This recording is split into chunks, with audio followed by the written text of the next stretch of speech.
Corporate job, अच्छी salary और force conversion, ये कैसा जिहाद है?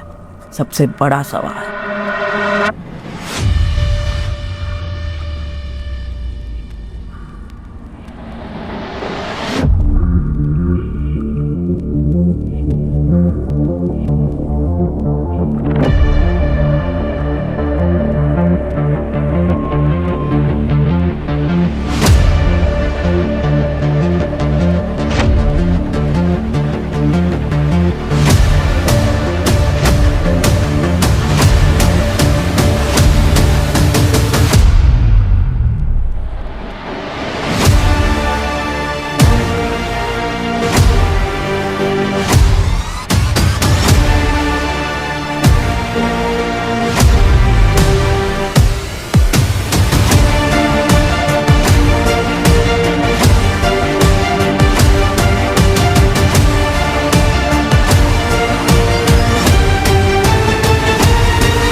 नमस्कार दोस्तों, मेरा नाम है सोहम।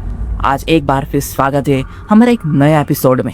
दोस्तों, आज की सोसाइटी में जो हम एक मिडिल क्लास की बात करते हैं तो उनका एक सपना होता है, बच्चे पढ़ लिख कर किसी बड़े आईटी कंपनी में जॉब लगनी चाहिए। टीसीएस, टाटा कंसल्टेंसी सर्विसेज जैसे कंपनी का नाम सुनते आंखों में एक चमक आ जाती है। लेकिन क्या होगा उसी एसी वाले ऑफिस के अंदर एक बहुत बड़ा डार्क और डरावना खेल चल रहा हो। आज हम जिस केस की बात कर रहे हैं पूरे देश को हिला कर रख दिया है। ये केस सिर्फ हरेसमेंट का नहीं है, बल्कि एक नए किस्म का ट्रैप का है, जिसे हम अब कॉर्पोरेट जिहाद भी कह सकते हैं।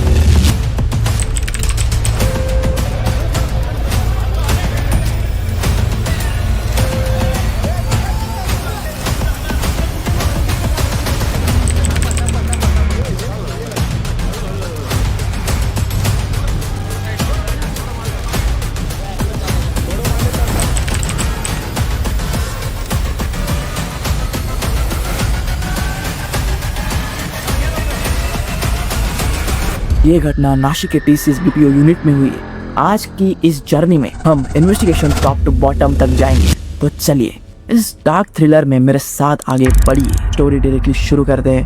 और हाँ, वीडियो पसंद आ गई हो तो लाइक कर देना, दोस्तों के साथ शेयर कर देना और चैनल को सब्सक्राइब करना मत भूलना। नासिक महाराष्ट्र ये एक शांत शहर है जहाँ टीसीएस का बीपीओ कैंपस हजारों नए यंगस्टर्स को जॉब देता है। एक ऐसी लड़की जिसका नाम था श्रुति एक साधारण हिंदू परिवार से थी।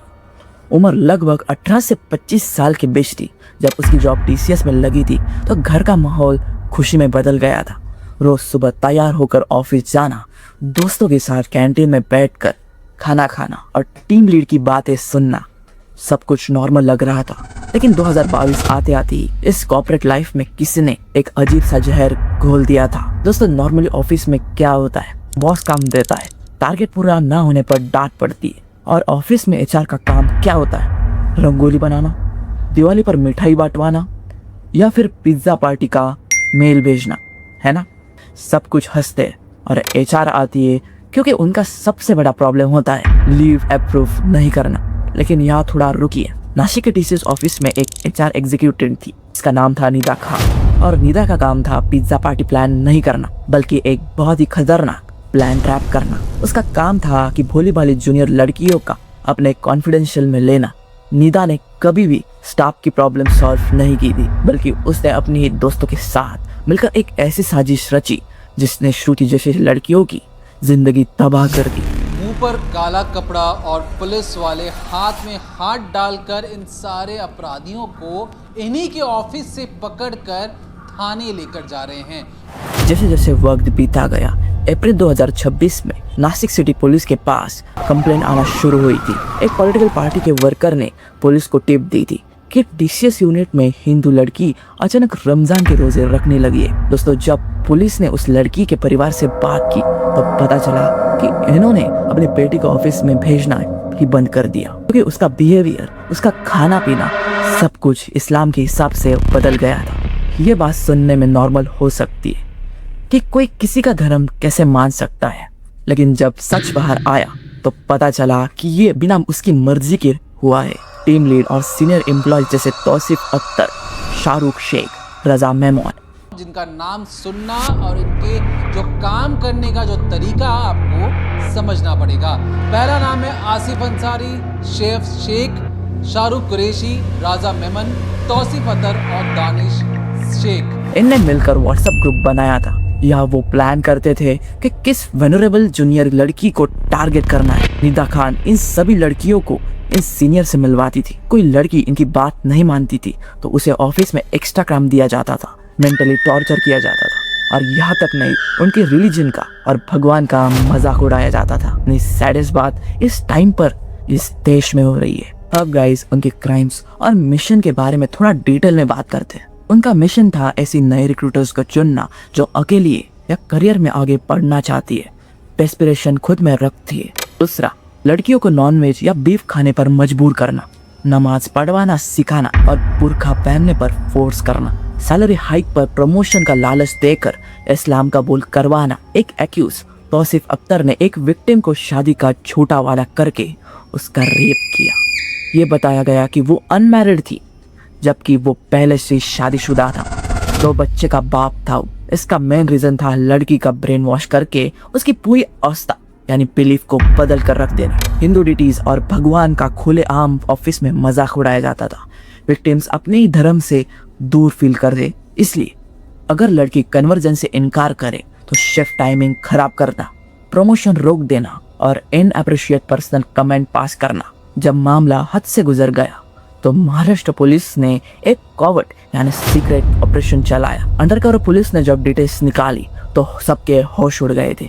ये मामला 1 या 2 दिन का नहीं था बल्कि 2022 से 2026 तक लगातार चल रहा था। नासिक सिटी पुलिस ने तुरंत एक्शन लिया और 9 FIR दर्ज करवा दिए। PS ने अलग अलग धाराओं पर केस फाइल हुए। हमारे पर्सपेक्टिव के हिसाब से ये एक आम कॉर्पोरेट करप्शन नहीं है, ये एक कॉर्पोरेट जिहाद है जहाँ एक रेपुटेड कंपनी के सिस्टम का गलत इस्तेमाल किया गया है फॉर रिलीजन फैलाने के लिए और एक्सप्लॉइटेशन करने के लिए। जब ये बात अथॉरिटीज तक पहुंची तो महाराष्ट्र के deputy chief minister Devendra Fadnavis ने एक 12 मेंबर SIT यानी स्पेशल इन्वेस्टिगेशन टीम बना दी। टाटा सन्स के चेयरमैन ने डायरेक्टली आकर कहा कि कंपनी की 0 टॉलरेंस पॉलिसी है एक क्राइम के खिलाफ। TCS ऑपरेशन हेड अश्विनी के समेत 4 लोगों को भी अरेस्ट करवा दिया और बाकियों को सस्पेंड कर दिया। अश्विनी पर इल्जाम था कि सीनियर लेवल पर होने के बावजूद उसने HR और जूनियर की कंप्लेंट को फुल्ली इग्नोर कर दिया और इस क्राइम को बढ़ावा दिया। तो सोचने वाली बात थी कि हम अपने बच्चों को पढ़ा लिखा कर सेफ और प्रोफेशनल एनवायरनमेंट में भेजते हैं। TCS जैसी मल्टीनेशनल कंपनी में एक सिक्योरिटी, एथिक्स और रूल का बहुत बड़ा स्ट्रक्चर होता है। फिर भी 4 साल तक एक ग्रुप ऐसा क्राइम को अंजाम दे रहा था जो किसी को कुछ नहीं दिखा या देख कर भी चुप रहे। मेरी नजर में HR डिपार्टमेंट का सबसे बड़ा फेलियर है और इस देश के नॉन मुस्लिम के लिए एक न्यू क्राइसिस और वार्निंग साइन है। अब ऑफिस पॉलिटिक्स सिर्फ प्रमोशन तक नहीं बल्कि इंसान की आइडेंटिटी और रिलीजन तक आ चुका है। लेकिन इस पूरे डार्क और थ्रिलिंग स्टोरी का सबसे बड़ा ट्विस्ट अभी तक बाकी है। SIT ने 7 लोगों को पकड़ लिया था। अश्विनी अब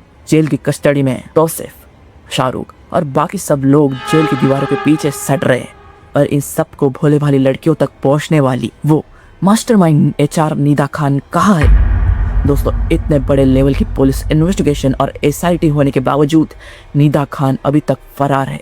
पता नहीं वो किसी हवा में उड़ गई, उसके पास किसी लेवल की इंटरनेशनल फंडिंग या आतंकी कनेक्शन हो सकते हैं। वो कितनी बड़ी पुलिस फोर्स के नाक के पीछे से निकल गई। क्या निदा खान कभी पकड़ भी आएगी या इससे भी बड़ा कोई नेटवर्क है जिसका हमें अंदाजा तक नहीं हो सकता? दोस्तों, ये था आज का एपिसोड। अगर इस केस की सच्चाई सुनकर आपके रोंगटे खड़े हो गए हैं तो इस सच को दबने मत दीजिए। इस वीडियो को अपने हर ग्रुप में शेयर कीजिए ताकि हर कॉर्पोरेट एम्प्लॉय और पेरेंट अलर्ट रहे। वीडियो को लाइक कीजिए और हमारे चैनल को सब्सक्राइब करना मत भूलना और कमेंट कीजिए आपको कौन सा हिस्सा गलत और सही लगा। Thank you so much for watching this video. जय हिंद।